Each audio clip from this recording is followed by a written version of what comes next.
അപ്പോൾ ഇവിടേക്ക് നമുക്ക് ശരിക്കും അപ്രോച്ച് ചെയ്യാൻ പറ്റുന്നത് എങ്ങനെയാണ്? ലൈക്ക് നമ്മുടെ സോഷ്യൽ മീഡിയ ഹാൻഡിൽസ് ത്രൂ തന്നെയാണോ? അപ്പോൾ നമ്മൾ ഡയറക്റ്റായിട്ട് ഇവിടെ അത് സപ്പോർട്ട് ചെയ്യാൻ അല്ലെങ്കിൽ അതിനൊരു അസിസ്റ്റൻസ് കൊടുക്കാനൊക്കെ നമുക്ക് HR ആണോ? അല്ലെങ്കിൽ ആരാണ് അത് ശരിക്കും നമ്മൾ കോർഡിനേറ്റ് ചെയ്യുന്നതൊക്കെ? നമുക്ക് ഡെഡിക്കേറ്റഡ് ആയിട്ടുള്ള സെയിൽസ് ഗ്രൂപ്പ് ഉണ്ട്.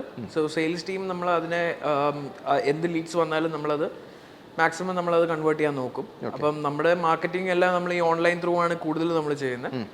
പിന്നെ ബൈ വേർഡ് ഇവിടെ യൂസ് ചെയ്തവർ അത്രയും നമ്മളെ വൗച്ച് ചെയ്യാറുണ്ട്. അപ്പോൾ അവർ നമ്മളെ റെക്കമെൻഡ് ചെയ്യും. അങ്ങനെ ആൾക്കാർ വരാറുണ്ട്.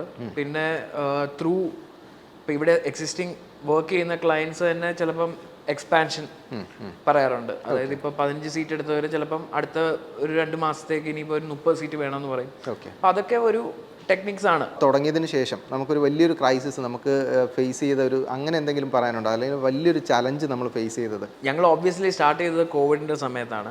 ഐ മീൻ 21 എന്ന് പറഞ്ഞാൽ പോലും ആൾക്കാരെല്ലാവരും ഫുള്ളി ഓഫീസിലോട്ട് വരാനും വന്നിട്ടില്ല. സെക്കൻഡ് വേവ് വരുന്ന സമയമായിരുന്നു. സെക്കൻഡ് വേവ് വന്നു കഴിഞ്ഞപ്പോഴത്തേക്ക് ഞങ്ങൾക്ക് ആക്ച്വലി ഇത് പിന്നെയും ഒന്ന് ഡിലേ ചെയ്യേണ്ടി വന്നു, സ്റ്റോപ്പ് ചെയ്യേണ്ടി വന്നു. എന്നിട്ട് ഫുള്ള് നമ്മൾ വീണ്ടും ആ ഒരു ഫുൾ പ്രോട്ടോകോൾ എല്ലാവരും ഫോക്കസ് ആയിട്ട് ചെയ്യേണ്ടി വന്നു. ലൈക്ക് ഫ്യൂമിഗേഷൻ അങ്ങനത്തെ പരിപാടികളെല്ലാം ചെയ്യേണ്ടി വന്നു. അതൊക്കെയായിരുന്നു നമുക്ക് മെയിൻലി വരുന്നത്. പിന്നെ ഡേ ടു ഡേ എന്താണേലും ചെറിയ ചെറിയ പ്രശ്നങ്ങൾ എന്താണേലും ഉണ്ടാവും. ഇന്റർനെറ്റിന് ചെറിയ സ്പീഡ് കുറവോ അല്ലെങ്കിൽ അങ്ങനത്തെ എന്തെങ്കിലും ഇഷ്യൂസ് ഉണ്ടെങ്കിൽ അപ്പം തന്നെ നമ്മൾ മാക്സിമം ഒരു 5 to 10 മിനിറ്റ്സിനുള്ളിൽ തന്നെ റെക്ടിഫൈ ചെയ്യാറുണ്ട്. ആ ഒരു ക്രൈസിസിന്റെ പോയിന്റ് ഓഫ് ടൈമിൽ ചിന്തിച്ചായിരുന്നോ എപ്പോഴെങ്കിലും ഏതെങ്കിലും ഒരു പോയിന്റ് ഓഫ് ടൈമിൽ ഇത് ചെയ്തത് ശരിയാവുമോ അല്ലെങ്കിൽ സക്സസ്ഫുൾ ആകുമോ എന്നൊക്കെ ഒരു തോട്ട് വന്നിരുന്നു എപ്പോഴെങ്കിലും? ഒരിക്കലും ഇല്ല. എന്ന് വെച്ചാൽ ആ ഒരു ചലഞ്ച് നമ്മൾ ഫേസ് ചെയ്യാനായിട്ടുള്ള ഒരു ലിവറേജ് ഇട്ടിട്ട് തന്നെയാണ് നമ്മൾ പരിപാടി സ്റ്റാർട്ട് ചെയ്തത്. അപ്പം എപ്പോഴും നമ്മുടെ മനസ്സിലുണ്ടായിരുന്നു ഇങ്ങനൊരു സിറ്റുവേഷൻ വന്നു കഴിഞ്ഞാൽ നമ്മൾ ഇത് എങ്ങനെ ഹാൻഡിൽ ചെയ്യും. അപ്പം അത് എപ്പോഴും നമ്മുടെ മനസ്സിലുണ്ടായിരുന്നു. സോ ബേസിക്കലി ആ ഒരു അറിയില്ലായിരുന്നു. അത് ശരി. ഒബ്വിയസ്ലി പുതിയൊരു കോൺസെപ്റ്റ് ആയിരുന്നു. അത് മാർക്കറ്റ് ചെയ്ത് എടുക്കാനായിട്ടാണ് ഏറ്റവും പാട്. നമുക്ക് മലയാളികൾക്ക് പെട്ടെന്നൊരു ഒരു സംഭവം നമ്മൾ പെട്ടെന്ന് കണ്ടു കഴിഞ്ഞാൽ പോലും നമ്മൾ മലയാളികൾ ചിലപ്പോൾ അത് അക്സെപ്റ്റ് ചെയ്യണമെന്നില്ല. അതിന്റെ ആ ഒരു അഡ്വാൻറ്റേജും ഡിസഡ്വാൻറ്റേജും എല്ലാം മനസ്സിലാക്കിയിട്ട് മാത്രമേ നമ്മൾ മലയാളികൾ എന്താണെങ്കിലും ഒരു കാര്യം ചെയ്യും. സോ ഐ തിങ്ക് ആ ഒരു ടൈം ഫ്രെയിം നമുക്കുണ്ടായിരുന്നു. ഇനിഷ്യലി നമുക്ക് ആ ഒരു ടൈം ഫ്രെയിം ഉണ്ടായിരുന്നു. പക്ഷെ അതിനുള്ള ഒരു ലെവറേജ് നമ്മൾ ഫിനാൻഷ്യലി ആണെങ്കിലും അല്ലെങ്കിൽ ഹ്യൂമൻ റിസോഴ്സ് വൈസ് ആയിട്ടാണെങ്കിലും നമ്മൾ ആ ഒരു എപ്പോഴും റിസർവ് വെച്ചിരുന്നു. ഞാനൊരു വേറൊരു ബിസിനസ് പെർസ്പെക്റ്റീവിൽ ചോദിക്കുകയാണെങ്കിൽ, ഇപ്പോൾ സപ്പോസ് ഈ ഒരു കോൺസെപ്റ്റ് കേൾക്കുന്ന അത്യാവശ്യം എന്താ പറയുന്നത് ഒരു ബിസിനസ് സ്റ്റാർട്ടപ്പ് പ്ലാൻ ഉള്ള ഒരാളിന് പെട്ടെന്ന് ഇത് കേൾക്കുമ്പോൾ തോന്നും ഓക്കെ എനിക്കൊരു സ്പേസ് ഉണ്ട്, അല്ലെങ്കിൽ എൻ്റെ കയ്യിൽ കുറച്ച് ഇൻവെസ്റ്റ് ചെയ്യാനുള്ളൊരു എമൗണ്ട് ഉണ്ട്, ഓക്കെ എന്നാൽ പിന്നെ വൈ നോട്ട് കൊക്കോയുടെ ഒരു മോഡലിൽ നമുക്കൊന്ന് ചെയ്തുകൂടെ എന്നൊക്കെ ചിന്തിക്കുകയല്ലോ ഒരു സ്റ്റാർട്ടപ്പ് നിൽക്കുന്ന ഒരാളിന്. അങ്ങനെയുള്ളവർക്ക് ഇത് എത്രത്തോളം ഈസി ആണോ? അല്ലെങ്കിൽ പെട്ടെന്ന് കേൾക്കുമ്പോൾ ഈവൻ എനിക്ക് പോലും തോന്നാറുണ്ട് ഇത് കേൾക്കുമ്പോൾ ഓക്കെ ശരി നമുക്കൊരു സ്പേസ് ഉണ്ട്, നമുക്ക് ഇങ്ങനെ ഒരു സംഭവം ചെയ്തുകൂടെ. പക്ഷേ അത് എത്രത്തോളം വെല്ലുവിളികൾ, എത്രത്തോളം ചലഞ്ചസ് അതിൻ്റെ പുറകിലുണ്ട്? ഒരുപാട് ചലഞ്ചസ് ഉണ്ട്. ഒരു നല്ലൊരു ആർക്കിടെക്റ്റും അത്യാവശ്യം കാശും ഉണ്ടെങ്കിൽ നിങ്ങൾക്ക് ഇതുപോലൊരു സ്പേസ് ഡിസൈൻ ചെയ്തെടുക്കാം, കൺസ്ട്രക്ട് ചെയ്തെടുക്കാം. പക്ഷേ അത് ഡേ ടു ഡേ റൺ ചെയ്യണമെങ്കിൽ അതിന് ഒരുപാട് തലവരകളുണ്ട്. ഇപ്പം എൻ്റെ ഫെസിലിറ്റിയിൽ ഞാൻ പറഞ്ഞ പോലെ 300 ക്ലയൻസ് ഉണ്ട്. 300 ക്ലയൻസ് എന്ന് പറഞ്ഞാൽ 300 ഇൻഡിവിജ്വൽസ് ആണെന്ന് വിചാരിക്കുക. 300 ഇൻഡിവിജ്വൽസിനെ ഹാൻഡിൽ ചെയ്യാന്ന് പറഞ്ഞു കഴിഞ്ഞാൽ ചില്ലറ പണിയല്ല.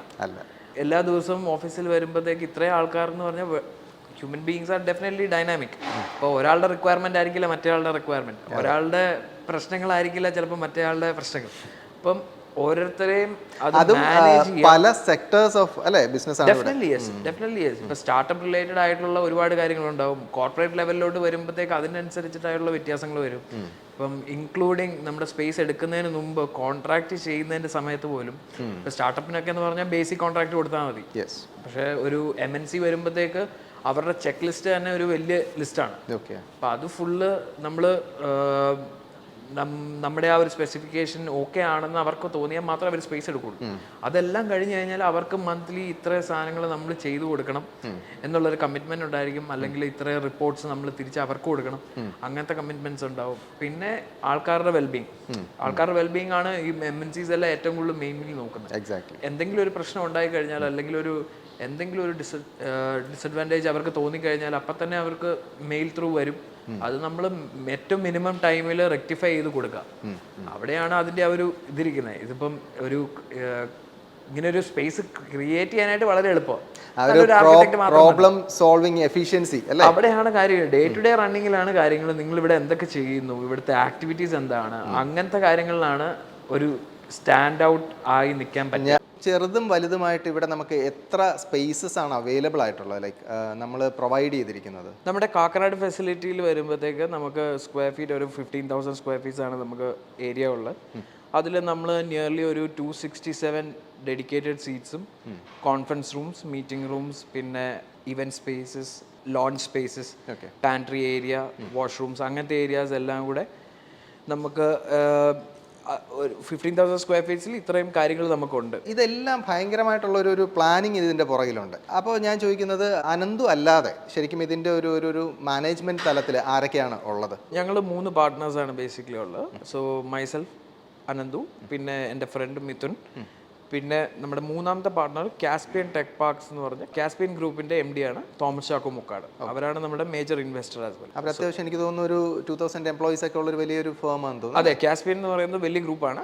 അവർക്ക് ലോജിസ്റ്റിക്സ്, സപ്ലൈ ചെയിൻ മാനേജ്മെന്റ്, പിന്നെ സ്പേസസ് റെന്റലിന് കൊടുക്കുന്ന പരിപാടികളുണ്ട്. പിന്നെ they also have A tech park, human resource management, എല്ലാം ഒരു വലിയ ഗ്രൂപ്പാണ്. കൊച്ചിയിൽ തന്നെ ബേസ്ഡ് ആയിട്ടുള്ള, കൊച്ചിയിൽ തന്നെ ഹെഡ് ക്വാർട്ടേഴ്സ് ഉള്ള ഒരു ഗ്രൂപ്പാണ്. അപ്പോൾ നിലവിൽ നമുക്കിവിടെ എത്ര കമ്പനീസാണ് ഇവിടെ കാക്കനാട് സ്പേസിലുള്ളത്? സോ കളക്റ്റീവ് കോവർക്സിൻ്റെ ഫസ്റ്റ് സ്പേസ് ആണ് നമ്മുടെ ഈ പ്രോപ്പർട്ടി. അത് വരുമ്പോഴത്തേക്ക് അറൗണ്ട് ഒരു 300 കമ്പനീസോളം നമ്മൾ രജിസ്റ്റർ ചെയ്തിട്ടുണ്ട്. ഫിസിക്കലി മാത്രമല്ല, വെർച്വൽ അഡ്രസ്സസ് കൊടുക്കുന്ന ഒരു കോൺസെപ്റ്റ് നമുക്കുണ്ട്. അപ്പം അങ്ങനെ നമുക്ക് നോക്കിക്കഴിഞ്ഞാൽ അറൗണ്ട് ഈ ഒരു 3 ഇയേഴ്സിൽ അറൗണ്ട് 300 കമ്പനിയോളം നമ്മുടെ ഇവിടെ രജിസ്റ്റർ ചെയ്തിട്ടുണ്ട്. ഓ ഗ്രേറ്റ്. അത് തന്നെ ഒരു വലിയൊരു അച്ചീവ്മെൻ്റ് ആണ്. കാര്യം കമ്പനീസ് നമ്മളെ ട്രസ്റ്റ് ചെയ്ത് നമ്മുടെ സ്പേസിലേക്ക് വരിക എന്ന് പറയുന്നത് തന്നെ വലിയൊരു അച്ചീവ്മെൻ്റ് ആണ്. വേറൊരു കാര്യം എന്ന് വെച്ചാൽ, ഇപ്പോൾ വെർച്വൽ ഓഫീസ് എന്ന് പറഞ്ഞല്ലോ നമ്മൾ, അപ്പോൾ ശരിക്കും അത് അറിയാത്ത ഒരുപാട് പേരുണ്ട്. എന്താണ് ശരിക്കും ഈ ഒരു virtual office concept? Virtual office എന്ന് പറഞ്ഞു കഴിഞ്ഞാൽ നിങ്ങൾക്ക് ഒരു അഡ്രസ്സ് വെച്ച് തന്നെ നിങ്ങളുടെ കമ്പനി രജിസ്റ്റർ ചെയ്യാനായിട്ടും GST രജിസ്ട്രേഷൻ എടുക്കാനായിട്ടും നിങ്ങളുടെ ബിസിനസ് റിലേറ്റഡ് ആയിട്ടുള്ള എന്ത് കാര്യങ്ങൾക്കും നിങ്ങൾക്ക് ആ ഒരു അഡ്രസ്സ് മാത്രം ഉപയോഗിക്കാനുള്ള ഒരു കോൺസെപ്റ്റ് ഉണ്ട്. ആക്ച്വലി ആ ഒരു അഡ്രസ്സ് ഉണ്ടെങ്കിലാണ് നമ്മൾ ആ ഒരു രജിസ്ട്രേഷൻ പ്രോസസ്സിലേക്ക് രജിസ്ട്രേഷൻ ചെയ്യണമെങ്കിൽ എന്താണെങ്കിലും നിങ്ങൾക്ക് ഒരു അഡ്രസ്സ് വേണം. അപ്പോൾ ആ ഒരു അഡ്രസ്സ് ഞങ്ങൾ പ്രൊവൈഡ് ചെയ്യും. സോ നിങ്ങൾക്കുള്ളൊരു അഡ്വാൻറ്റേജ് എന്താണെന്ന് വെച്ച് കഴിഞ്ഞാൽ നമ്മുടെ ഒരു പ്രീമിയം അഡ്രസ്സ് ആയിരിക്കും. പല മൾട്ടിനാഷണൽ കമ്പനീസ് യൂസ് ചെയ്യുന്ന അഡ്രസ്സ് തന്നെയായിരിക്കും നിങ്ങൾ യൂസ് ചെയ്യുന്നത്. സോ ആ ഒരു അഡ്വാൻറ്റേജ് ആണ് നിങ്ങൾക്ക് കിട്ടാൻ പോകുന്നത്. ഈവൻ ഒരു സ്റ്റാർട്ടപ്പ് കമ്പനിക്ക് പോലും ഇത്തരം ഒരു ഫെസിലിറ്റി അവൈൽ ചെയ്യാൻ പറ്റും. അതെ, ഉറപ്പായിട്ടും. ഒരു ഇൻഡിവിജ്വലിന് വേണമെങ്കിലും അവരുടെ രജിസ്ട്രേഷൻ ചെയ്യണമെങ്കിൽ നിങ്ങൾക്ക് ഇതുപോലെ, ഫോർ എക്സാമ്പിൾ ഞാനൊരു സ്റ്റാർട്ടപ്പ് ആണെങ്കിൽ, ലൈക്ക് ഞാനത് എനിക്ക് കോക്കോയുടെ അഡ്രസ്സിൽ എനിക്ക് എൻ്റെ കമ്പനി രജിസ്റ്റർ ചെയ്യാൻ പറ്റും. അപ്പോൾ അവർക്ക് മറ്റ് എന്തൊക്കെ ഫെസിലിറ്റീസ് ആണ് നമുക്ക്, അല്ലെങ്കിൽ അമ്യൂണിറ്റീസ് ആണ് നമുക്ക് പ്രൊവൈഡ് ചെയ്യാൻ പറ്റും? സോ നമ്മുടെ ഒരു കമ്മ്യൂണിറ്റി ബേസ്ഡ് ഉള്ള ഒരു ഓർഗനൈസേഷനാണ്, ഒരു ഇൻഫ്രാസ്ട്രക്ചറാണ്. സോ ബേസിക്കലി നമ്മൾ ഒരുപാട് കാര്യങ്ങൾ നമ്മുടെ കമ്മ്യൂണിറ്റി ബേസ്ഡ് ആയിട്ട് നമ്മൾ ചെയ്യാറുണ്ട്, ഇൻക്ലൂഡിങ് പാർട്ടീസ്, ട്രെയിനിങ്സ്, വർക്ക്ഷോപ്സ്, ട്രിപ്പുകൾ, സെലിബ്രേഷൻസ്, അങ്ങനത്തെ കാര്യങ്ങളെല്ലാം നമ്മൾ ചെയ്യാറുണ്ട്. അപ്പം അതിലെല്ലാം നിങ്ങൾക്ക് ഒരു എൻട്രി ഉണ്ടാവും ബേസിക് ആയിട്ട്. പിന്നെ ഈ വെർച്വൽ ഓഫീസിൽ തന്നെ നമ്മൾ പ്രീമിയം പാക്കേജസ് ചെയ്യുന്നുണ്ട്. ആ പ്രീമിയം പാക്കേജിൽ വരുമ്പോഴത്തേക്ക് നിങ്ങൾക്ക് ഇൻഹൗസ് റേറ്റ്സിലായിരിക്കും മീറ്റിംഗ് റൂംസും കോൺഫറൻസ് റൂംസും കിട്ടുന്നത്, ഒരു ഡിസ്കൗണ്ടഡ് റേറ്റ്സിലായിരിക്കും. പിന്നെ നിങ്ങൾക്ക് വേണമെങ്കിൽ വന്ന് വർക്ക് ചെയ്യാൻ, ഫിസിക്കലി വന്ന് വർക്ക് ചെയ്യാനായിട്ടുള്ള ഒരു ഓപ്ഷനും നമ്മൾ അതിനകത്ത് കൊടുക്കുന്നുണ്ട് പ്രീമിയം പാക്കേജിൽ വരും. അപ്പോൾ അവർക്ക് ഫിസിക്കലി വന്ന് വർക്ക് ചെയ്യാനെന്ന് പറയുമ്പോൾ ലിമിറ്റഡ് ആയിട്ടുള്ള ആൾക്കാർക്കാണോ? അതെ, ഇറ്റ് ഡിപ്പെൻസ്. നമുക്ക് ഒരു വെർച്വൽ ഓഫീസ് നമ്മൾ യൂഷ്വലി കൊടുക്കുന്ന ഒരു സീറ്റാണ്. ഈ സ്പേസിൽ നമ്മൾ ക്രിയേറ്റ് ചെയ്തിരിക്കുന്നത് നമുക്കൊരു സിംഗിൾ സീറ്റ് ക്യാബിൻ തൊട്ട് നിങ്ങൾക്കൊരു 20 പേർക്കുള്ള ക്യാബിൻ വരെ നമ്മളിവിടെ സെറ്റ് ചെയ്തിട്ടുണ്ട്. റെഡി ആയിട്ട് നമ്മൾ സെറ്റ് ചെയ്തിട്ടുണ്ട്. പിന്നെ ഈ പറഞ്ഞ മാനേജർ ക്യാബിൻസ് ഉണ്ട്, അതായത് ഒരു 3 സീറ്റ്സ് ഒരു ഗസ്റ്റ് വരുന്ന അപ്പുറം ഇരിക്കുന്ന രീതിയിൽ അങ്ങനത്തെ ക്യാബിൻസ് ഉണ്ട്, പ്രീമിയം ക്യാബിൻസ് ആണ്. പിന്നെ ഈ 10 സീറ്റർ, 6 സീറ്റർ, 8 സീറ്റർ, 7 സീറ്റേഴ്സ്, അങ്ങനെ പല സ്പെസിഫിക്കേഷനിൽ നമ്മൾ ചെയ്തിട്ടുണ്ട്. അപ്പോൾ ഈ സീറ്റിംഗ് കപ്പാസിറ്റിക്ക് അനുസരിച്ചിട്ടാണ് ഇതിൻ്റെ ഒരു താരിഫ് വരുന്നത് അല്ലേ? നമ്മൾ പെർ സീറ്റിനാണ് എല്ലാ കാര്യങ്ങളും പറയുന്നത്, ബിക്കോസ് എവറിത്തിങ് ഇസ് ഇൻക്ലൂഡഡ്. അതായത് ഇൻഫ്രാസ്ട്രക്ചർ വൈസും അല്ലെങ്കിൽ നിങ്ങൾക്ക് എന്തൊക്കെ റിക്വയർമെന്റ്സ് ഉണ്ടോ അതെല്ലാം ഇതിനകത്ത് കവേർഡ് ആണ്. നമ്മുടെ ആ ഒരു റെന്റലിനകത്ത് കവേർഡ് ആണ്. Housekeeping, security, maintenance, wifi, electricity, water bills, pantry services, unlimited coffee, tea, receptionist, HR related ആയിട്ട് ഹാൻഡിൽ ചെയ്യാനായിട്ട് ഒരാൾ, IT ഹെഡ്. അപ്പോൾ ഇത്രയും ആൾക്കാരുടെ സർവീസസ് എല്ലാം നിങ്ങൾക്ക് അവൈൽ ചെയ്യാം. അപ്പം എല്ലാം നമ്മൾ പെർ സീറ്റിനാണ് നമ്മൾ കാൽക്കുലേറ്റ് ചെയ്യുന്നത്. അപ്പോൾ അത് മാത്രമല്ല, എനിക്ക് തോന്നുന്നു ഒരു റിക്രിയേഷൻ ഏരിയാസ് ഒക്കെ ഉണ്ടെന്ന് തോന്നുന്നു അല്ലേ? നമുക്കിവിടെ ഡെഡിക്കേറ്റഡ് ആയിട്ടുള്ള റിക്രിയേഷൻ ഏരിയാസ് ഉണ്ട്. പിന്നെ നമ്മുടെ എല്ലാ സ്പേസും എല്ലായിടത്തും നമ്മളൊരു ഇൻഫോർമൽ ഏരിയാസ് നമ്മൾ കൊടുത്തിട്ടുണ്ട്. ഫുൾ ഫെസിലിറ്റി തന്നെ നമ്മൾ ബ്രേക്ക് ചെയ്ത് ഇൻഫോർമൽ ഏരിയാസ് കൊടുത്തിരിക്കുന്നതെന്ന് പറഞ്ഞു കഴിഞ്ഞാൽ ക്യാബിലിരുന്ന ആൾക്കാർക്ക് മടുക്കുവാണെങ്കിൽ വെളിയിരുന്ന് വർക്ക് ചെയ്യാം. ആ ഒരു കോൺസെപ്റ്റിൽ തന്നെയാണ് ചെയ്തിരിക്കുന്നത്. ഫുള്ളി വൈഫൈ കണക്റ്റഡ് ആണ്, അതുകൊണ്ട് സീംലെസ് ആയിട്ടുള്ള ഇന്റർനെറ്റ് കിട്ടും. എവിടെ ഇരുന്ന് വേണമെങ്കിലും നിങ്ങൾക്ക് വർക്ക് ചെയ്യാം. മന്ത്ലി അൺലെസ് ഒരു ഡെസ്ക്ടോപ്പാണ് ഉപയോഗിക്കുന്നത് മാത്രമേ നിങ്ങൾ ക്യാബിൽ ഇരിക്കേണ്ടതുള്ളൂ. ലാപ്ടോപ്പ് ആണെങ്കിൽ നിങ്ങൾക്ക് ഇതിൽ നടന്ന് വർക്ക് ചെയ്യാം. അപ്പോൾ എനിക്ക് തോന്നുന്നു ഇങ്ങനെയൊക്കെ ഒരു സംഭവം നമ്മൾ പ്രൊവൈഡ് ചെയ്യുമ്പോൾ പിന്നെ ഇവിടെ ഈ പറഞ്ഞ പോലെ ആർക്കാണ് വരാതിരിക്കാൻ തോന്നുക എന്നുള്ളത് കൊണ്ടായിരിക്കാം ഇവിടുത്തെ ഓൾമോസ്റ്റ് എല്ലാം ഫുള്ളാണെന്ന് എനിക്ക് തോന്നുന്നു അല്ലേ? അതെ, നമ്മളിപ്പോൾ കറന്റ് ഒരു 100% കപ്പാസിറ്റിയിൽ റൺ ചെയ്യുന്നത് ഒരു 10% എപ്പോഴും ഇങ്ങനെ ചേൺ വന്നുകൊണ്ടിരിക്കും. നമ്മളെപ്പോഴും ഒരു കുറച്ച് ഏരിയ ഈ പറഞ്ഞ ഡെഡിക്കേറ്റ്, ഐ മീൻ ഈ ഡേ പാസസ് എന്ന് പറഞ്ഞ കോൺസെപ്റ്റ് ഉണ്ടല്ലോ, അതായത് 1 ഡേ സിംഗിൾ ഡേ ഒക്കെ വന്ന് യൂസ് ചെയ്യാനായിട്ട് വരുന്നവർ, അപ്പോൾ അവർക്ക് വേണ്ടി നമ്മളൊരു ചെറിയൊരു പോർഷൻ എപ്പോഴും മാറ്റി വെക്കും. സോ ദാറ്റ് ആ ഒരു ഫ്രഷ്നെസ് എപ്പോഴും വരും, പുതിയ ആൾക്കാർ വരുന്നതിൻ്റെ ആ ഒരു ഫ്രഷ്നെസ്. കറക്റ്റ്. ആ വൺസ് അവർക്ക് വന്നു കഴിഞ്ഞാൽ പിന്നെ ചിലപ്പോൾ എനിക്ക് തോന്നുന്നു പിന്നെ ഇവിടം വിട്ട് പോകാൻ തോന്നുന്നില്ല, അവരവരുടെ ടീമുമായിട്ട് കുറച്ചുകൂടെ വലിയ സ്പേസ് എടുക്കും എന്ന് തോന്നുന്നു അല്ലേ? അതെ അതെ, നമ്മുടെ ഇവിടെ വന്നിട്ടുള്ള ആരാണെങ്കിലും ഇപ്പോഴും കമ്മ്യൂണിറ്റിയിലൊക്കെ മിക്കവാറും ആക്റ്റീവ് ആയിരിക്കും. നമ്മുടെ എന്തെങ്കിലും ഇവന്റ്സ് വരുമ്പോഴത്തേക്ക് അവർ ഇങ്ങോട്ട് വരും, ഇവിടെ സ്പേസ് ഇല്ലെങ്കിൽ പോലും അവർ വന്ന് പാർട്ടിസിപ്പേറ്റ് ചെയ്യും. അപ്പോൾ അങ്ങനെ ആ ഒരു ടുഗദർനെസ് ഫീൽ ചെയ്യാറുണ്ട്.